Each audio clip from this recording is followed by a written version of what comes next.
sir. Welcome back to another episode of the Highlight Reel. Today I am here with Jalil Nelson, Yes, man. I want you to tell the people who you are, what you do. Let's go ahead and get into your backstory a little bit. All right, well, my name is Jalil. So right now I'm doing a couple things. I'm a fitness trainer. Yes, sir. I like to call myself a content creator. Absolutely. All right, and I love it. These are things I'm very passionate about. And this wasn't always, my dream. It kind of just happened, right out of college. So sometimes the best things just happen when you're not even looking for them. So Absolutely, absolutely. Yeah. So I kind of want you to talk about what is it? So what have you been doing recently? Like, so we know that you're a content creator, and a lot of people know you for working out and different things like that. How did you get to this point? Where are you at? Like, what have you been doing with that? So it first started off with one thing I was passionate about was really just exercising. It's not so much exercising, but I just like the results and the feeling after. Like a lot of people, especially me, I have times where I dread it, but at the end of the day, I just simply fell in love with the process. Yes, sir. And after that, I just found ways to help people out of that. And then next thing you know, they say when you love what you do, it's never really work. So Right. I found a way to love what I do, and Absolutely. I just ended up, I guess being a fitness trainer and content creator. Yes, sir. Because Yeah. your fitness. So we are out here in Maryland. Because 301. Yeah. Yes, sir. Yes, sir. 301. And, bro, that workout we did, the workout that I did do with you, I ain't gonna lie, I was encouraged because for one of the workouts, you was like, okay, so you've been in the gym. I was like, if Jalil say I've been in the gym, I've been in the gym. But at the same time, I realized my stamina is not, my stamina might not be there. And I was like, bro, his stamina is there. So, but yeah, I was just thinking like, bro, what kind of led you to be a trainer? Like why? Because I know that you were an athlete in college. Right. So tell a little bit about that story and what led you to this as well. Right out of college, my whole goal was to be a physical therapist. So I went to college to be a physical therapist. I always enjoyed health and wellness just because, I just like everything that went through the in and outs. One of my biggest fears just growing up was really just I loved my life so much where I just didn't want to die young. And Yeah, and that's real. it was just one of those things where I knew health was really the way to go. I didn't want to age. I didn't want any of that stuff.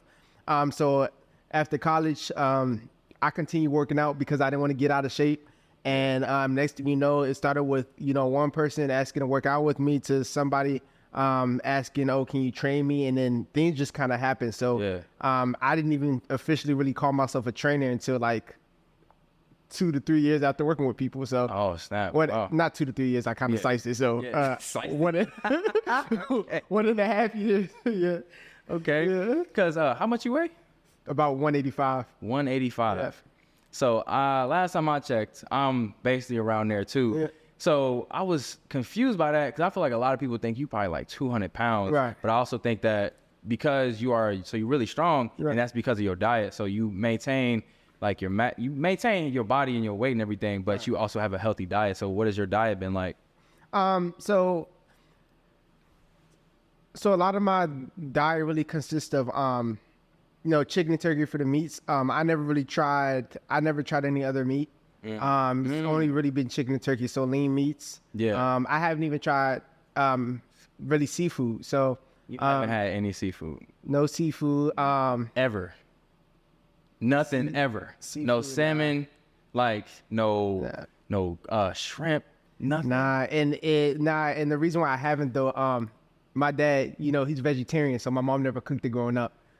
Somebody Beautiful. But my mom ate chicken and stuff like that, so it's something that was introduced to us kind of through family and friends, but not any seafood. Dang, Yeah. no seafood. No seafood. Dude, you're missing out. But I mean, apparently it's working out for your body. Like you good, you straight. Right. But dude, Right. seafood is so good. But okay, cool. And then so we do see that you do like a lot of collabs with different other fitness enthusiasts, fitness influencers. So usually, what does that process look like for you? It depends. It works a lot of different ways. So either I find them or they find me. A lot of times, I go to, we go to each other's page, and sometimes we see how we could exactly help each other. So it could be something as DMing them. It could be something as, we're liking each other's content and stuff like that, just encouraging each other. And then you start to get the gist that, okay, well, this person has this audience, or oh, we would make a good collab together. So that's kind of how the process works. You know, we start engaging with each other's content. You know, then we'll probably message each other to see where we're located and create content for the people. So okay. So who are some what are some of like the hardships or some of the kind of obstacles that you've experienced as far as trying to collab with other people that are also doing this with you? The hardest part's always deciding what we're gonna do for the workout, because some people they're so like if you collab with some people, my niche is really core. Like I'm core based. Other people may be leg based. So just finding a general niche. Yeah. So if you go to some people's pages, and their page may be like more towards instruction, and then other people will be more towards like crazy stuff. So it's finding a middle ground to meet them. So I didn't which even think about most that. people don't think about that. So you say you're core based. Yeah. Explain that. Core based. So my niche is really core. So like in my bio, I have, you know, I help people lose, you know, body fat, belly fat. So a lot of my workouts have to do with the core. So I do core workouts. But what a lot of people don't realize is that every single workout that you do, a lot of it has to do with core. When you're back squatting, when you're bench pressing, it's all with the core. So, yeah. So no, it's really a niche itself. Yep. All right. So with some of so you say you have like core base, you have leg base, and then you have some people that do like the really kind of outlandish maybe workouts. So you do core base. Is there any other kind that is challenging for you when you collab with other people? I say a lot of people, if you go to the page, they're just heavy lifters.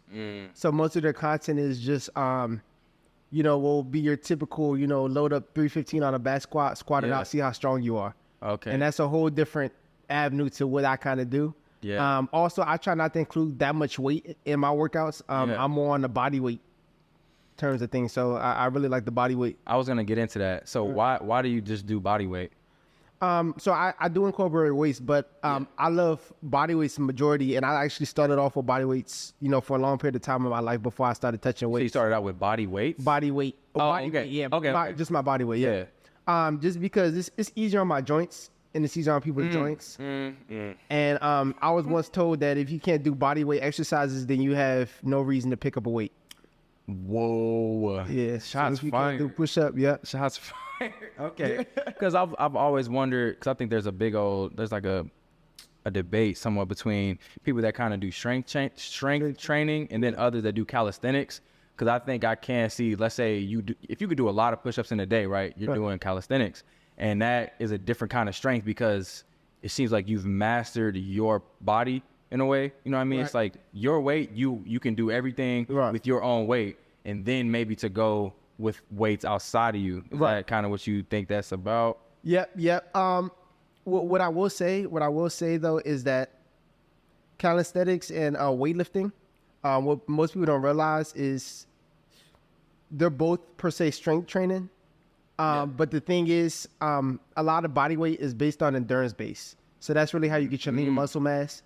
You can weightlift too. So it depends on really your physical goal. Okay. But in the grand scheme of things, the way you mix it up or the way I mix it up is good because so Monday and Tuesdays I like to do my lower body. Yeah. Mondays I incorporate weights. Right. Tuesday I don't use any weights. I don't touch a weight. Thursday I do upper body. I use weights. Friday I do upper body, but I don't use any weights. Wow. Yeah. So the 2 days out of the week I do a full workout, but I don't use any type of weight. I just use body weight and resistance bands. Oh. So between the days where you use weight and then the days that you don't, is one harder than the other to you? Which one is harder to you? It depends on how much time I'm lifting, but I'll say to me, body weight is always more challenging. Why? Because I go for endurance. And see, the thing about body weight, it requires more control. Okay. It requires more control. So if you're using a machine, if you're using dumbbells, really you have less control per se. With free weights and dumbbells, you have more, you need more control than you would do if you're using machines. But like if you're doing a pull-up, you have to make sure your core is engaged. So you need to include more body parts when you're doing just body weight. Yeah. Oh my goodness. Okay. So, I've seen, again, you've collabed with a bunch of people, a lot of other fitness influencers as well. So have you kind of worked with any, pro athletes or anything like that, or maybe professional, like celebrities, anything like that? So you don't have to say any names, but yeah, have you? So I worked with the one celebrity. Was supposed to be two, but it didn't. Things happen. Things happen. But yeah, I haven't worked with any professional athletes per se, but that's something I'll be down to do. Okay. But so I've worked with celebrities, but not a professional athlete. Yeah. Okay. So also staying on the athlete. So again, you were our former athlete. Right. So tell the people a little bit about that, like as far as your athletic performance at Kent State, because we went to Kent together. Right. Yeah. Right. So my athletic career at Kent State, it was a humbling experience. So when I got there, just transitioning from high school to college, when you go to high school, everything's fun and easy. Yeah, and you yeah. transition to college, it's more business. Yeah. I get up there. I played defense my whole life. I was actually known for having the worst hands on the team. So I couldn't catch nothing. Couldn't catch a cold. I couldn't catch a cold. That's what I tell people. Yeah. So couldn't catch a cold. So, Okay. And it was just crazy how then I went to Kent State, and there was a lot of people in my position. So they offered to see if I wanted to switch to receiver. Yeah. Me, it was all about, okay, I just want that opportunity and experience, to really get on the field. So switch my position, man. When I switched my position, I mean, that was the hardest adjustment ever. Just coming from a place where you had to make your weakness your strength. Oh. You had to make your weakness a strength. You had to make your weakness a strength. At a high level. At a high level. Okay. So do you feel like you accomplished that? No, but No? I have no regrets because I feel like I gave everything I got with that. Right. So if I had more time, ideally, it's like, dang, I wish. But at the end of the day, I can't even be upset at myself because I did what was in my power, and I went all out. So I left it with no regrets. So At least you honest. You're honest. I went all out. And I also kind of wanted to, okay, so you said you did the best you had. So what would you say is your biggest takeaway from that experience as far as having to transition like that, go through that kind of adversity? What would you say is your biggest takeaway from that? I say my biggest takeaway is more like a lot of times we get discouraged by our weakness, but a lot of times people see something that we don't see. So the fact that I was offered, hey, the fact that I was told, hey, at this position that you're playing, how about you try this position? We see something, right? Yeah. So although I wasn't where I wanted to be, at least somebody was able to see, okay, well, they saw the potential in it. But me, I never thought, I was like, there's no way I'll ever play receiver in my life. But the fact that I was still technically, able to transition just meant a lot. Awesome. Yeah. So do you feel like that experience and what you took away from it has kind of leaked over into other things? Like maybe you say, like you wanted to be a trainer, but you might have really thought like, I don't know if I could actually do it. And then here you are. Yeah. I think it helped with the whole mindset aspect. When I stopped playing football, just a transparent moment. So probably like a year and a half, 2 years in, mentally, I was kind of out of football. I was kind of out of it just because I was just so used to living a certain type of life and playing, a certain type of way. And it was just so humbling to have to see that transition. And it was like, when you've been up here for so long, where you just felt like the top dog so long, and then you go down and you just feel like you're being humble, it does a lot. So especially when you're giving it everything you got. So it was a humbling experience. But one of the things, again, that I don't regret is I still, woke up every day and gave it 100. That's what I told myself, because the last thing I ever wanted to do was to stop something and then be like, only if I would have. And I just never want to do that moment. So I kind of take that with everything. When I don't feel like working out or I don't feel like training somebody, I'm like, I don't want to look back years and be like, only if I would have did this, only if I would have got up earlier, only if I would have took that serious. I agree with that. And that resonates with me so heavily because I feel like I've been saying this for a little while, but I've been learning that you can't be mad at the results you don't get from the work you don't do. Because I've seen a lot of things happen for other people. Right. And I'm thinking, man, I could have done that. I just wasn't trying. And that's important because I think people need to see that whatever, if you think you can, you're right. Yeah. If you think you can't, you're right. Right. Yeah. So it's really about how you need to think about it. But I also do want to talk. All right. So you were a former college athlete. So while we're on this topic, tell the people who your favorite NFL team is. America's team. A lot of people know who that is. Bruh. Say the name. Say the name. Who? The No. No. The Dallas Cowboys. No. Okay, so your favorite team is the Dallas Cowboys. Yeah. Please explain to me why. Please. Wow. So my dad's a Cowboys fan. So growing up, that's what I looked at. That's what I watched. And when you watch somebody repetitive, that's kind of who you start liking. And they come on TV a lot too. So it's not, a random team. It's just somebody you're used to watching and then, cheering them on. And then, Sounds like what I was saying. Because I'm like, we are nowhere near Dallas, right? Since I've been in Maryland. But we are in America, just saying. Okay. It's been a lot of people since I've been in Maryland. I say, who is your favorite NFL team? And I think it's actually no coincidence that people keep saying Dallas. And it kills me because they're not great, man. Like they're okay. My team, the Cincinnati Bengals, you know what I mean? Black shout out, this from Cincinnati, you know what I mean? But nah, man, I feel like that's kind of weird, bro. Like they're not all that good. That's your team, that's fine. You say that's America's team, but I don't say that. That's what it is. No. I don't just say that. That's just the reality of that's it. not the. Oh my gosh, no. That's not coming from me. That's just the facts. It's not. It's the facts. So it's America's team. They have not really accomplished anything in the last 20 years. I feel like y'all memory is just trying to be eternal as far as the last thing y'all did. Here you go about some Super Bowls. All right, no, even to say something about some Super Bowls. I gotta look at the camera when I say this. So for all you out there who say, dang, he likes the Cowboys, I know we're America's most hated, I see how LeBron feels. But look, this is the thing. This is the thing about the Cowboys. Everyone's like, what have y'all done in the last couple of years? But the thing is, Super Bowls don't expire. Oh, they don't expire. Oh. So that's the thing. Gosh. It's legacy. And you don't have to see it. I can watch it on YouTube. Bruh, the last time they won a Super Bowl, we weren't even thought of, bruh. But then, look, you got to ask him, when have they won a Super Bowl? Oh, my gosh. That's how you get it.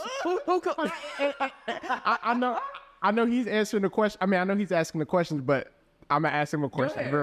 When's the last time y'all won a Super Bowl? Oh, my gosh, bro. We haven't, okay? Okay. All I know is we're closer than y'all. See. Right? Potential means nothing. Okay. So potential means nothing. But y'all not doing nothing. We getting farther than y'all. We doing better than y'all. Potential means nothing. Oh my gosh. I swear, anytime I talk to people about this, especially y'all Cowboys fans, I just don't get it. I don't get it. Like, obviously the best team don't always win, man. And that might be a very controversial statement, but we the best. Cincinnati's the best, bro. The best in what? The best in what? Oh my gosh. I just know we got farther than y'all. That's all I know. Anyway. So you did play football in college. You played football in college. Shout out Kent State. Shout out, yes, sir. Is there any other sport that you played while you were in high school? Oh yeah, wrestling. Yeah. How was that experience? Quite honestly, I might say I was better at wrestling than football. I might say that. Okay. And that's because it was just one of those things. It was like, I don't know. I enjoyed football more, and I think I was very good at football. But wrestling is just one of those things. It's like you didn't want. It's a one-on-one sport, so you didn't want to go out there and get thrown around by somebody. So you kind of took it a little differently. So it's like everybody watching you. You didn't want to be, getting tossed around. Exactly. It's a whole pride thing. So you had to be good if you want to at least not embarrass yourself. So okay. So you feel like you were better at wrestling. So what kept you from sticking with that? The injury. So I got hurt my first time in wrestling my junior year of high school. And after that, I had stopped wrestling. And then that same injury kind of transferred over to football. And then that same injury is why I kind of stopped playing football. So it was like I had the same injury just my whole athletic career. And what was the injury? Was it? My shoulder kept coming out. So after it came out that first time, I even got surgery on it and it came out again. So dang, wow. It was a couple of setbacks, but yeah. I would definitely think though, like wrestling, it's basically an individual sport. You got to show up for yourself, and it's a test of wills, really. Right. I'm gonna beat you. It's head up. Exactly. It's head up. So you really have to have the mentality for it. Right. But the fact that you said that you feel like you were better than that, but kind of pivoted to something else is interesting because if it's something that you were better at, I would think you would maybe want to stick with that. Yeah, but in the long grand scheme of things, it's I enjoyed football more. So you could. Okay. I've realized that if you're good at something, Yeah. it's more important to enjoy something rather than. I know I'm spending a little bit. I feel like I'm spending at least. Hey, you good. Hey. It's more important to love what you're doing and be mediocre rather than not like what you're doing but be great. Because if you're great at something and people tell you're great but you don't enjoy doing it, then you're not gonna last. Ooh. And there's gonna be a time where like you just start going downhill. So wrestling was something I was good at, but I didn't enjoy it as much as football. And then I feel like I don't hear that perspective a Yeah. lot. So you feel like it's more about the enjoyment of it. I feel like it's the enjoyment. That's the only way you last in whatever you do. Or at least that's the only way you go at 100% at whatever you do. You always need a good reason. If you wake up every day miserable going to something, You're not gonna want to. you'll be good for that first couple of times, but the longevity of it, nah.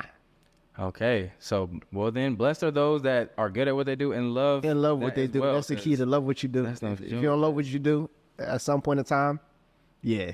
Okay, so as far as loving what you do, what is your favorite part about working with your clients and being a trainer? My clients are funny. I think it's just really just engaging with the different personalities.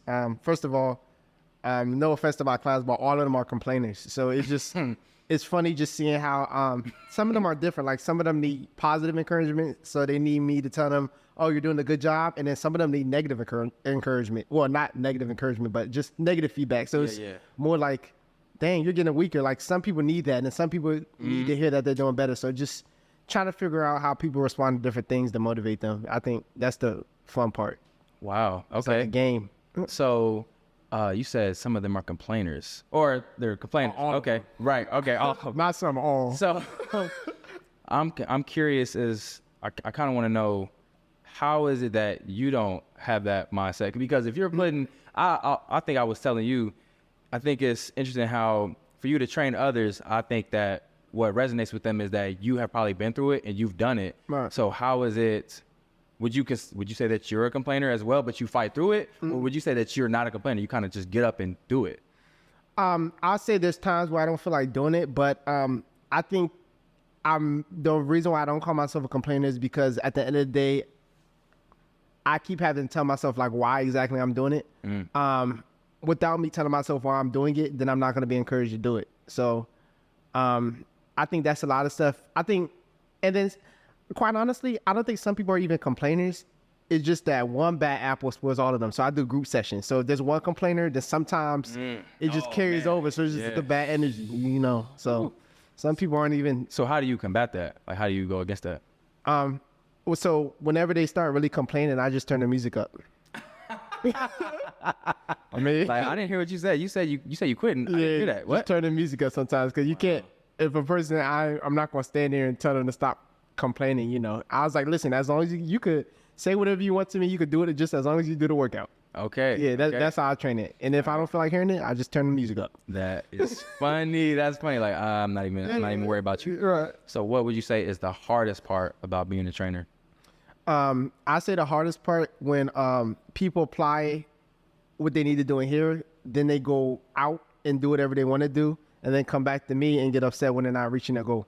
And then I explain it to them. I don't know the exact, I could be wrong, but there's probably like 160 some hours in a week. And I explain, you're with me for 2 hours because you do like 2-3 sessions a week, 3 hours out of 160. So you want me to be responsible for all of that, right? 3 hours out of 165. And when I say that to them, they're like, dang, you're right. So it's like, we're like a teacher. And a lot of people think we're going to do it for them, but we're like a teacher. So it's like, we tell you the information, we give you the study guide. You could cheat on your homework, you could do all you want, but at the end of the day, if you're not learning or you're not applying anything outside of the gym, then that's on you. Yeah, I can agree. that's on you. So I definitely feel like, I remember I was telling you, I feel like going to the gym is like a cheat code to life, because if you can get disciplined in the gym, when you work out, that's probably one of the hardest things you're going to do all day. You're literally stressing your body out, and you're kind of exploring the weakness in your body to improve that. You're trying to make your weakness a strength. So it's that experience that people have to go through, but it's hard for people. It's like, it's hard to get up and say, dang, I'm about to put myself through this. Right. That's why I think it is important that people have a trainer, but when they don't, like, I think if you come in with that mentality already, a trainer will kind of just reinforce that. But sometimes when you don't, sometimes the trainer will give you that.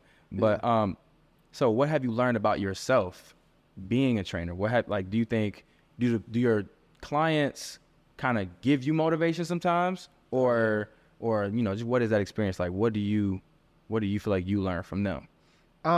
That's a good question. So I think what I learned most about being a trainer is that I say is, first of all, my clients do motivate me more than what they think. They motivate me a lot. But I say the whole thing would just, I understand how they feel, like going through the exercises. Yep. So just seeing how, I guess, different people are able to respond to it, because I'm more visual. So I just look to see how people kind of react to certain things. And it just teaches me, it taught me that I'm more patient than I thought I was, number one. But it just kind of teaches me, like, I don't know, you learn different people and you just learn different things. So it's like, you learn without even trying to learn. So I can't even pinpoint exactly what I learned, but I just know that they motivate me and that it's kind of helped me just help different people in certain ways. So even if we're not training, if you need help with something, then I've just kind of learned to, like, read you a little better in terms of, like, so that we could, I guess, get Learning what they need. Exactly. And like stepping into that. Exactly. Okay. So here's a question: motivation or discipline? Oh, discipline for sure. Why? Because I mean, everyone says this, but discipline is going to take you places motivation can't. So, Okay. So like the times that you might not want to train or just different things like that, you feel like it's already kind of ingrained and you got to get up and do it. You just get up and do it. Yeah. So I tell everybody, it always starts from motivation. So you need your reason. And just like anything, the more you keep doing something over and over again, you want to get to that point where you feel bad when you don't do it. So, and what I always tell people is that they're like, dang, I hate going to the gym. I hate doing this. I hate doing that. Right. This is what's it called? This is a hot take. Okay. This is a hot take, but the more you do something, the easier it gets. Right. So as a little kid, you wake up every day, you probably dread, having to brush your teeth and take a shower. And as you get older, it comes second nature. Yeah. So you don't think about it. Exactly. It's the same with your fitness. It's like, you're going to get to that point where, dang, I don't feel like going. But the more you keep doing that, the more you keep going, you're going to wake up and it's just going to become second nature. It's just part of your routine. I agree. And people quit before they make it a routine, and that's where they go wrong. Oh, yeah. So if you if you keep stopping, that's where you have to keep resetting. But if you give yourself 3 weeks that you're going to lock in, lie to yourself. Tell yourself you're just going to do 30 days and that you're never going to go to the gym again. Lie to yourself. After those 30 days, you're going to be like, dang, that wasn't bad. Or I feel good. Yeah. But it's a mindset game with it. So. 'Cause I know for me, I feel like, I'll gain the weight. Cause I think within the last 2 years, I've been doing a good job of, I'll have a time where I lock in and I gain the weight I want to gain, and then life happens or whatever, and then I lose it again. So I have to kind of get that motivation back up until it just turns into consistent discipline. But I always love how I'm in that space where I don't want to go to the gym, right? Like, let's say I wake up and I don't want to go to the gym, but I'm already on the way. I love that. It's like, dang, I don't want to go, but I move before I even give myself time to think myself out of it. Cause that's usually, that's just kind of how people are. Right. It's something stressful that you're going to put yourself through. So you're going to naturally want to think yourself out of it. So you kind of have to go against yourself. Right. In a way. I feel like you're almost like your greatest, you one of your own enemies, to be honest. Like, you'll think, I don't want to do it. So I just remember I would get up and go. Right. I know I don't want to go. I'm already on the way though. So I'm 2 minutes away. What am I going to do? Not go now? I'm here. Right. Or it's just funny because it's like you have to move faster than that thought, basically. And even if it tries to overpower you, just keep fighting through it. Because then when that discipline is consistent, you start to see those results. Right. You start thinking, okay, I should have been doing this. And I feel like that can bleed into other parts of your life. Because again, the gym is a cheat code. I don't think people understand. It is. It really is a cheat code. And if you have a trainer, if they're putting you through it, just understand the bigger picture. Yeah. Because it's hard, man. Don't lose that vision. Because even when I was working out with you, I was trying, oh my gosh. Because I think I realized my stamina wasn't quite where I would want it to be because we did some cardio and that was rough. I ran track, but I don't run as much. Right. So when you put me on this treadmill, I remember I was running and you just kept pressing the speed. I was like, bro, hold up. Look. I know I said I like to run, but you ain't got to up it like that. But I remember I was looking swole as I was running. So I said, okay, I rock with this. But I was getting tired. I was thinking, bro. And then we had more. We did some abs, bro. Just a little time that I worked out with y'all, I was thinking, oh yeah, he probably being here tearing people up. Yeah. But again, I always look forward to that because you kind of being tore down to be built back up. Right. So obviously that's a very important thing for people to go through. So what has kind of been one of the weirdest experiences that you've had as a trainer? That you feel like you can freely share. Weirdest experience. I wouldn't say weirdest experience, but what most people don't know that in the training industry, especially as a trainer,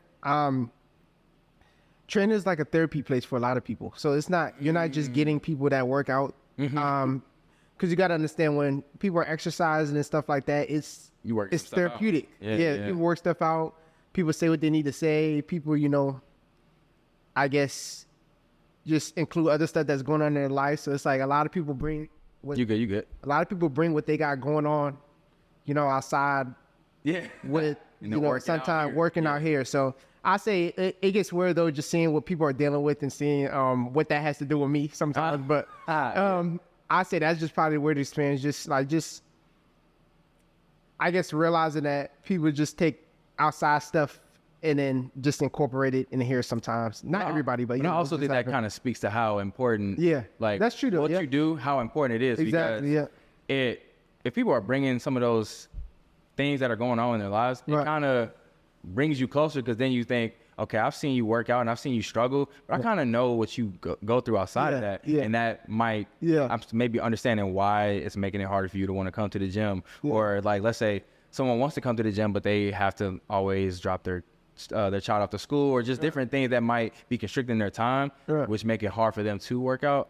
Like these are different things that you learn. So I feel like you start to understand them a little better. So I was just curious because I'm very sure that it's very therapeutic and that people come with a lot of stuff. Because as soon as we worked out, we were just talking about a whole lot of stuff. Exactly. We were talking about a whole lot of stuff. So I do think we should kind of get into one topic that is it's kind of controversial. We were talking about it a little bit as far as the whole like trainers and like AI and things like that, right? Mm-hmm. So do you feel like this, I remember I was saying, I don't think that you can really replace a trainer. You're right. Because if my delts in my back is burning and I'm dying, you know what that feels like. Right. So it's easier for me to hear you when you say, look, I know it hurts, I know it burns, but I've done this. You see me, you can do this. So how do you feel about that whole thing, man? The whole AI? Yeah.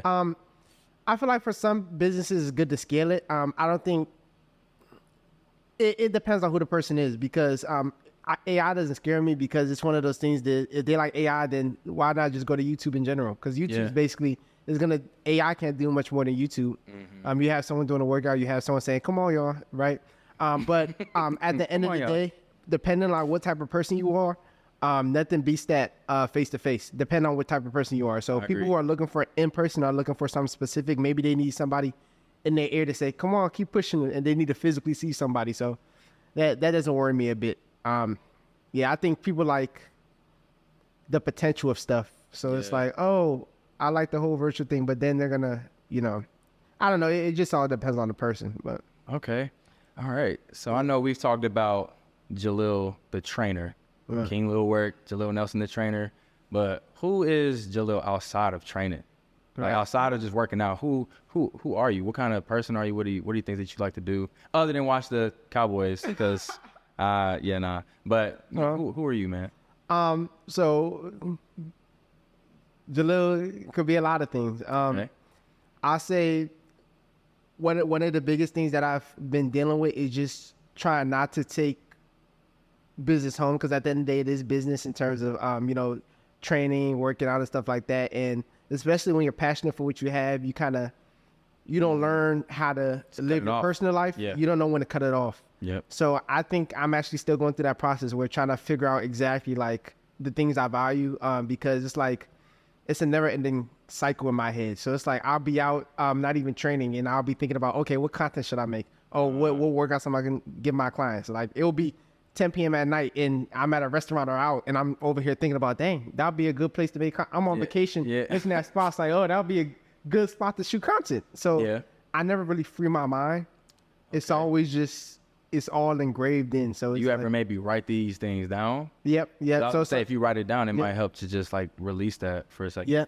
So sometimes I do write it down, but I don't know. Once I write it down, I want to make it happen now. I don't like waiting on it. So. Okay. Yeah. Okay. Wow. So that kind of maybe leads into another question, because I think maybe it's where you are in life right now, just the things that you've been doing and how you've been having success. Do you think it's more important for fun right now, or to maybe build like a foundation for yourself right now? I think both. Okay. I think for so long I've been stuck on building a foundation that sometimes I forget to enjoy. Yeah. So it's been times where I tried to mix building a foundation and enjoying, but it's like, it's still the thing with like, because it sounds like you were saying a little bit of that. Yeah. Like you'll be out on vacation, but even still, you're like, oh, I could do that, because it's like you're having fun, you're doing your thing, but you're also thinking, what can I do to, even while I'm having fun, what can I do to maybe further my career, further my plans? Yeah. And I'm slowly starting to learn that. A lot of people, they're like, oh, build your foundation when you're young. When I talk to older people, it's humbling. Well, it makes me feel good. They're like, oh, you're above your time, you're thinking like this. But at the end of the day, I got to remind myself that the things that I want, to be where I want, I'm always going to want more. So there's not going to be a level where I feel like I'm fully satisfied. So I'm like, build my foundation, right? But where's the end to the foundation I'm building? Yeah. Right? Right? So it's like, are you going to ever stop building that foundation? Right. Okay. Because the more money you make, the higher of a lifestyle you live. So it's like, you're still going to need to make more money. And that's where I think people fall victim to. So I'm still trying to learn how to have that fun and still. Okay. Yeah. I remember, because like, what is it that you think everybody's working toward? I remember what you were saying. Yeah. Look, at the end of the day, no matter what anyone's goal is, the reason why people want money, the reason why people want to look good, everybody wants that one thing, whether they want to admit it or not, and that's peace. That's what everyone wants, peace. I agree, man, because like I know I struggle with that too. I want to have fun. People say have your fun right now, but I struggle with that because I want to make sure that if I have to use my time right now to set myself up for later, the time I know I can use compared to when I'm older and at the time I could have used, there's nothing I can do about that. It's gone. So, but doing that to bring myself peace. Yeah, I agree. I think that's really what everybody wants, because it's like, I don't think people want money just to have money. You want it because, you can probably relax. Some people have the mindset where they can say they can relax. Some people might just want to go harder, but we all do want peace. So yeah, I agree with that, man. So yeah, what are some other things that we maybe don't know about who you are? I say, I don't know. Well, I didn't say this, but I'm big on God, like I'm spiritual. So, that's good for sure too, because it's one of those things that if you can't go through life on your own. Like there's always something higher than you, that you gotta believe and put your faith in. Because at the end of the day, if it's just you, you're gonna fail every single time. Like, how are you gonna wake up every single day when you don't feel like waking up? Like you have to have hope that things get better. You have to have hope that that everything is gonna work out. And I think just continue to build my relationship with God. That's helping all that. It allows me to have tunnel vision. Yes, you feel me? So tunnel vision. So I mean, that's why I look at people sometimes who are really just going through depression and anxiety and all that stuff. That's completely normal. But at the end of the day, I think they're thinking just on their own. They don't think there's somebody, above them. They have no God to look to. They don't have anything. They just trying to do everything on their own. And that's a lot to take on. So when you don't believe in nothing, you're going to fall easy. You know, yeah. So get in your word.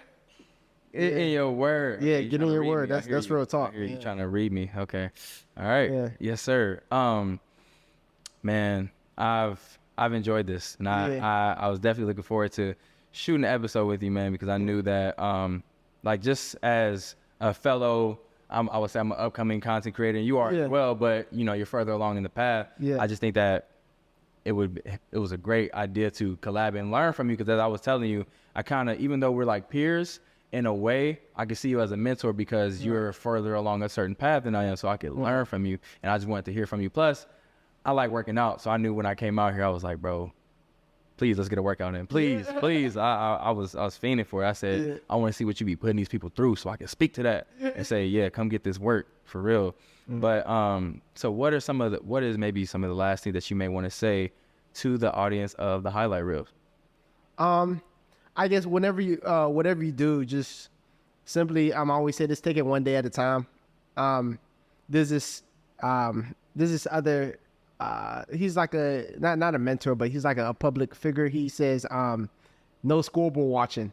So that means whatever you did yesterday doesn't matter, even if it was good or bad. Don't say, oh, I was productive yesterday. So you just take it one day at a time. Literally, like it's like you forget what happened yesterday. So, you know, if you're trying to work out, don't say, oh, yesterday I had a good day. Yesterday's in the past. Don't worry about yesterday. Don't worry about tomorrow. Just focus on the day. And once you do that, you know, them pennies add up. Yes, sir. Absolutely. No scoreboard watching. I like that. I like that because I think that's something that I maybe struggle with, but I also feel like I kind of live where I think, okay, yes, I did well, but I kind of want to make sure I don't just sit on that. I know I have to continue to improve if there are certain goals I want to get. So need to definitely be doing that. But yeah, man, I just want to say thank you. No, Hey, man, I appreciate you, man. And thank you to the audience and the watcher, listener, viewer of this episode of the Highlight Reel. Again, thank you so much, Jalil. For sure. I needed this, man, for real. I was looking forward to it. And I hope that, you know, you've been able to take something away from this episode. And I hope that you can use it to further your life, whether that's something, whether you need a trainer, you know, get with Jalil, we in Maryland, or just, you know, making sure that you putting in the work, staying disciplined, having some faith in God, having faith in whatever it is that you may believe in. But yeah, I just hope that you were able to take something away from it, use it to improve your life.